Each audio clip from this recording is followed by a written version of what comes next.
আসসালামু আলাইকুম ওয়া রাহমাতুল্লাহি ওয়া বারাকাতুহু। আজ 19 তারিখ, আমাদের ফ্লাইট রাত্রি 3:55।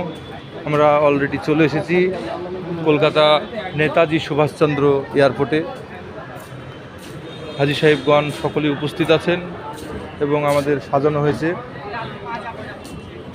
কমপ্লিট করার মুহূর্তেই। যাই হোক,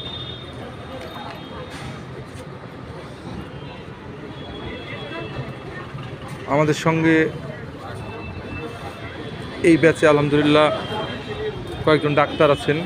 সকলে দোয়া করবেন যেন সঠিকভাবে আমরা নিয়ে যেতে পারি এবং সঠিকভাবে পরিষেবা দিতে পারি। আমরা এয়ারপোর্টে প্রবেশ করেছি, আমাদেরকে এখনও গেটে এন্ট্রি দেয়নি। আর কিছুক্ষণের মধ্যেই আমরা প্রবেশ করে যাব। এই দেখেন আমাদের সঙ্গে সে হাজী সাহেব আছেন, হাজী সাদুর সাহেব। সালাম দেন। আসসালামু আলাইকুম। আমাদের সঙ্গে হাজী সাহেব আছেন। এই দেখেন আওয়াল ভাই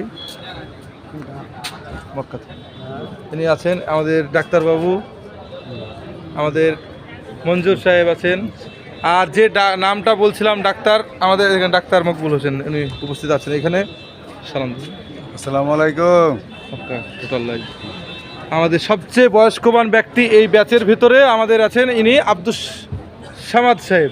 নানা বয়স কত? 89 বছর বয়স। আলহামদুলিল্লাহ 89, 89 বছর বয়সে ফিট উনি এখন পর্যন্ত।